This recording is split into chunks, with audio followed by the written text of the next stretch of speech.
All right, well, we're going to make a video on building a hay rack on this John Deere gear that I pulled out of a scrap pile side of an auction a few years ago. Tires and wheels came from other auctions. So we're doing this on the cheap. This is sitting in about the configuration it needs to be, distance between the axles. This tongue is 2.5 feet longer than my other trailer. So we're going to slide the bunk forward some. And this will actually come out better because the chute wants to hit on the hay when you're turning. Because that tongue is so short.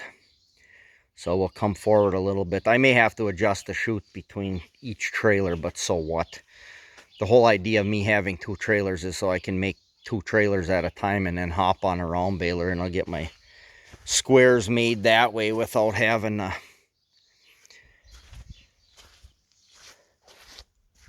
unload so often. Just be a lot more convenient.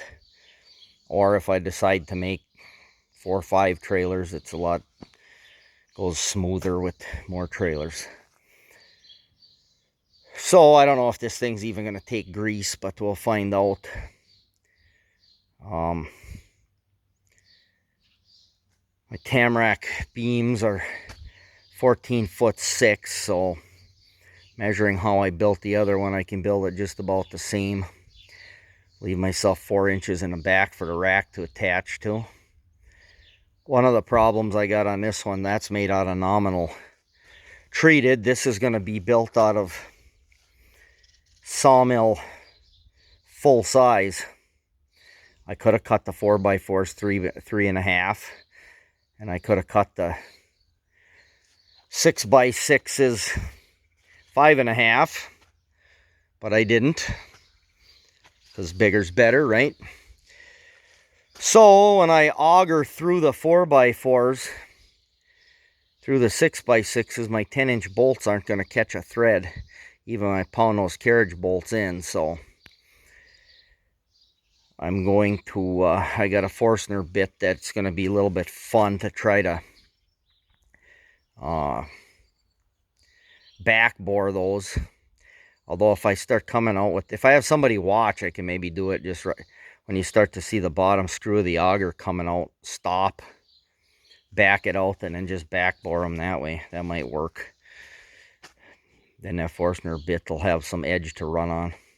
Maybe I'll try that. So I don't want to make this too long before we get to something. I'll wait till Cody gets back around here to drive that center pipe in there, because it's a little bit bent. I slid it in there. It goes in about, well, up to where they welded it there, that little bend. So I think it'll go if we whack on it with a chunk of wood, but we'll give it a try here and see what we get. Well, here's a quick update on this. It's bolted together, leveled up, and I'm going to pull it out of the way.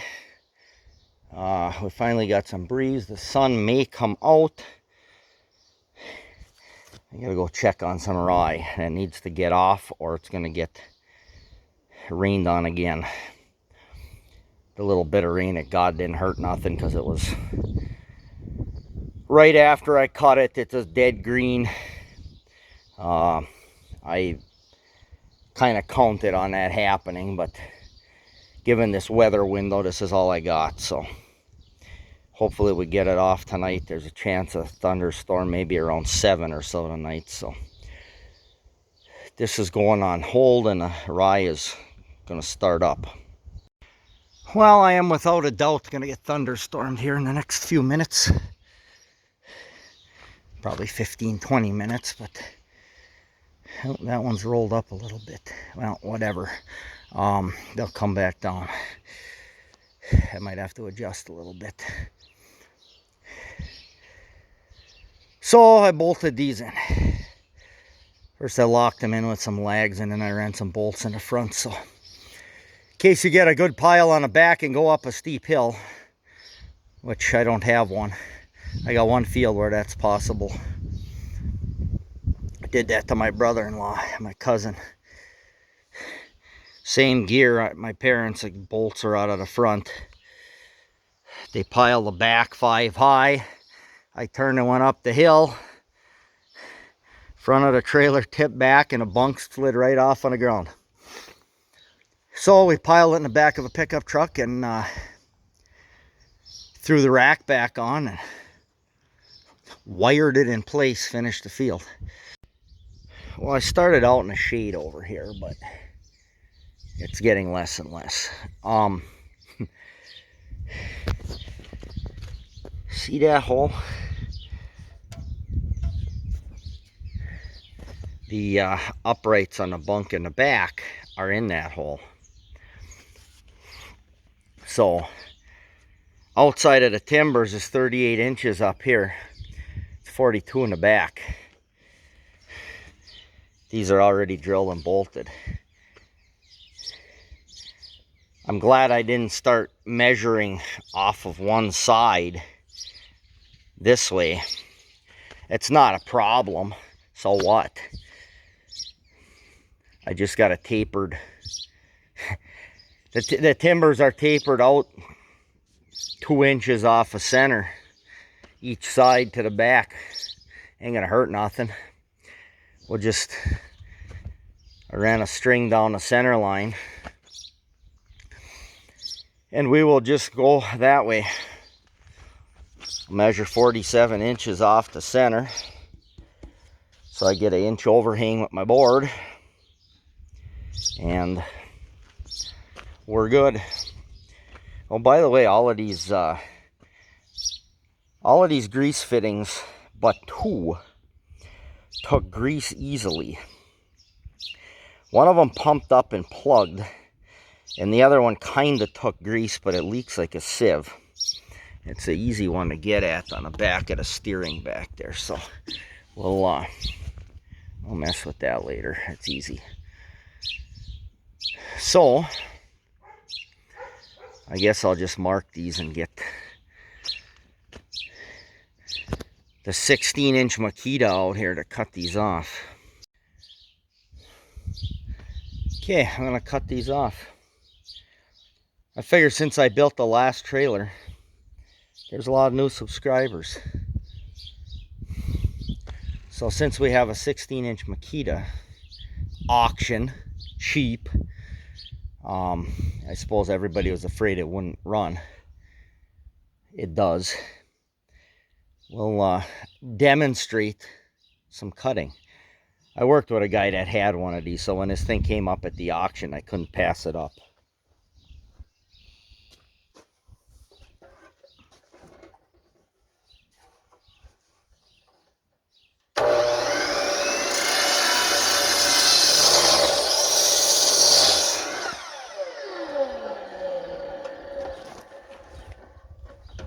Can be a fraction awkward. The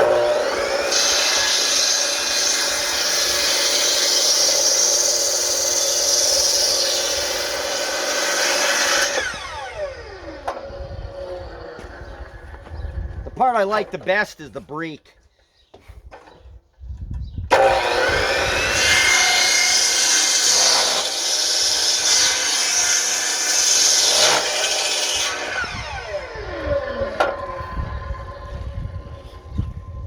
Tamrac's still got a little moisture in it.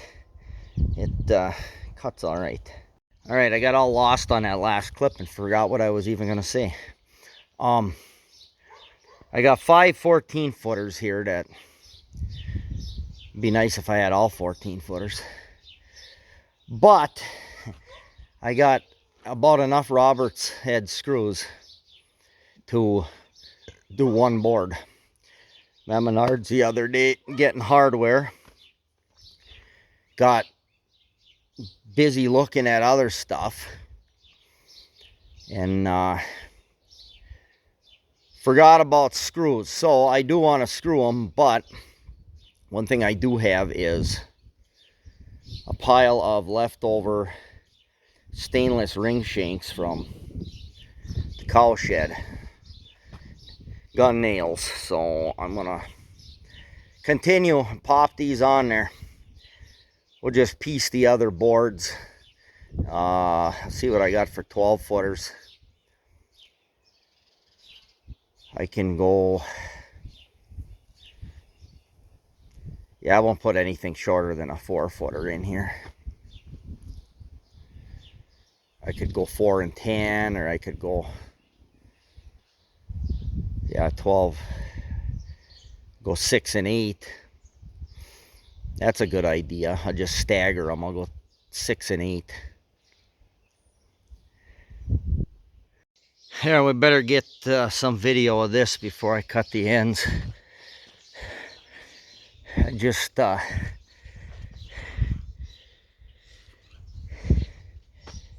used whatever worked. There was some stuff with some wane on the ends that I let run wild. That'll get cut off. Had to fire up the sawmill and cut this one down. I needed a 4-incher at the end. Other than that, it went pretty good. So I'll whack these off. I gotta get something to drink and eat some lunch. This stuff always takes longer than a guy thinks. And then we'll put the actual rack on it. Dig out a couple of good 4x4s there and bolt them together. Well, there she is, folks, a standard UP hay trailer. Rack on this one doesn't lean back quite as far as the other one. It does have a little lean back to it, but probably 3/4 an inch instead of 1.5 inches, like the other one has, but that's fine. We can pile on that. So the way I pile, you get 110 on there. If you stack it 5 high all the way up, leave yourself a little corner to stand on there. Ain't much of a corner. A lot of times I used to just pile until I came back with the other trailer, but the way we're doing things, we kind of stuff them full and then go home and unload too. So building this, I used 1 chainsaw, 3 corded saws, 1 corded drill that has bad brushes and got nixed, 2 cordless drills, 3 cordless impacts of some type, an air compressor, a nail gun, and a hose, 2 hammers, 3 sockets, a reducer, and an extension. There, that's what it takes to build a hay trailer. And then various hardware, screws, bolts. Don't forget this Forstner bit that I had to counter bore underneath because my 10-inch bolts don't make it out the other side, even if you drive them in pretty good. There's not enough to get a washer and a bolt, so I just poke through with the auger and then use that Forstner to I just went that deep right there. Would have been easier from the top and then drill in the center, but then I had this little puddle there that held water. So they're all underneath. Okay, well, probably the next time you get any view of this, hopefully I'm riding on it, stacking hay. And I hope everybody around here that has hay down, thinking of Dave and Don at Rolling Hills, I hope they all get it off. Brent, you too, if you got any down. We got a pretty good chance of rain in the morning, it looks like. Hopefully you guys skate by that. I just did not trust it this morning the way it seemed. So at least I got this done. I'm gonna go get something to drink, clean up all this mess, and I gotta think about that round bale bearing next. Well, thanks for watching, everybody. Subscribe if you haven't. Dry hay gonna start here sometime.